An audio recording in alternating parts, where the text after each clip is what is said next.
सत्यपुरुषको पुत्र अथवा अंश निरञ्जनको प्रथम तपस्या र मानसरोवर तथा शून्यको प्राप्ति। सद्गुरु कबीर साहेब धन धर्मदास साहेबसँग भन्नुहुन्छ कि यसरी अंश सुदीप लोक आदिको रचना गरेपछि धेरै समय बितेर गयो। त्यसपछि धर्मराय अथवा कालपुरुषले युक्तिले खेल रच्नुभयो।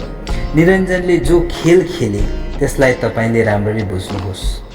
निरञ्जनले 70 युगसम्म एक खुट्टाले सिधा उभिएर एक चित्त भई सत्यपुरुषको आराधना गरे। सत्यपुरुषको साधना उनले बहुतै कष्ट सहेर गरेको हुनाले आदिपुरुष उनीसँग प्रसन्न हुनुभयो। निरञ्जनको सत्यपुरुष प्रतिको आराधनाले प्रभावित भई सत्यपुरुषको आवाज सहज भावयुक्त बानीको रूपमा उच्चारित भयो। हे निरञ्जन, तिमीले के को निम्ति मेरो आराधना गर्यौ? सद्गुरु कबीर साहेब धर्मदास साहेबसँग भन्नुहुन्छ कि जब निरञ्जनले सत्यपुरुषको वाणी सुने तब शिर निहुराएर सत्यपुरुषलाई बन्दगी गरे औ निवेदन चढाए, हे सत्यपुरुष, मलाई बस्नको निम्ति उचित स्थान दिनुहोस् जहाँ म निवास गर्न सकूँ।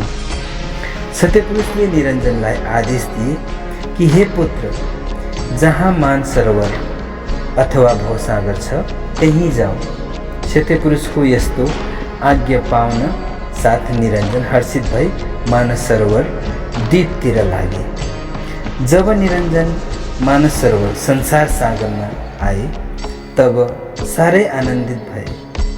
उनले फेरि गएर 70 युगसम्म सत्यपुरुषको ध्यान गरे। एक खुट्टामा उभिएर उनले सत्यपुरुषको भजन पूजनमा आफूलाई लीन गराएपछि सत्यपुरुषको हृदयमा उनीप्रति फेरि दया जागे।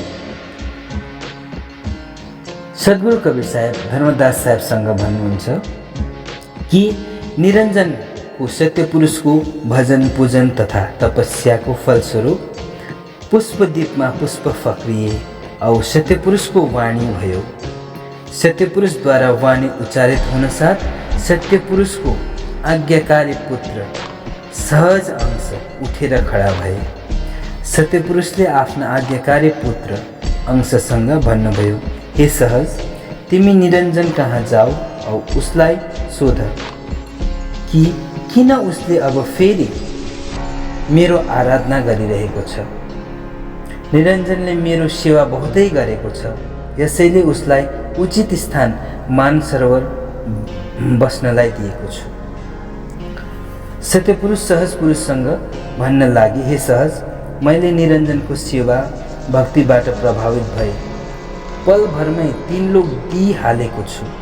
मबाट 3 लोक प्राप्त गरेर निरञ्जन बहुतै खुसी भए तथा अहङ्कारवश मनमा नै गर्जी पनि रहेका छन्। अझ अब निरञ्जनलाई मबाट के चाहना छ सोधेर मलाई आएर सुनाऊ। सत्यपुरुषको आदेश सुन्न साथ सहज अंश सत्यपुरुषलाई साष्टाङ्ग प्रणाम गरी मानसरोवर जहाँ निरञ्जन पुरुषको भजन पूजन गरिरहेको थियो त्यहाँ पुगे। सहजले भने, मेरो भाइ, ध्यान लाएर सुन, तिम्रो सेवा र भक्तिलाई सत्यपुरुषले स्वीकार गरिलिनुभयो। अब अझ पनि तिमी के माग्न चाहन्छौ मलाई भन। तिम्रो लागि सत्यपुरुषको यही आदेश छ। निरञ्जन भन्न लागे, हे सहज, तपाईँ त मेरो ठुल दाइ हुनुहुन्छ। तपाईँले मेरो पक्षबाट सत्यपुरुषलाई यही प्रार्थना गरिदिनुहोस् कि मानसरोवरको यो सानो स्थानसित म सन्तुष्ट छुइनँ। मलाई त योभन्दा ठुलो लोक र अधिकार चाहिन्छ। म त यो चाहन्छु कि सत्यपुरुषले मलाई बृहत लोक दिएर मलाई सौभाग्यशाली बनाउनु, नत्र मलाई सत्यलोकमै कुनै विशेष अधिकार दिनु अथवा मेरो निम्ति कुनै अलग नौलो देश दिया जाओस्। सद्गुरु कबीर साहेब धर्मदास साहेबसँग भन्नुहुन्छ कि निरञ्जन देवको सबै कुरा सुनि सहज अंश सत्यपुरुष कहाँ गए। निरञ्जनद्वारा भनिएका सबै कुरा सुनाए। निरञ्जनको जुन इच्छा थियो सत्यपुरुषको समक्ष सहज अंशले राखिदिए। जब निरञ्जनद्वारा गरिएको माग सहजद्वारा सत्यपुरुषले सुने तब सत्यपुरुषले भने कि हे सहज, म निरञ्जन सँग बहुतै सन्तुष्ट छु।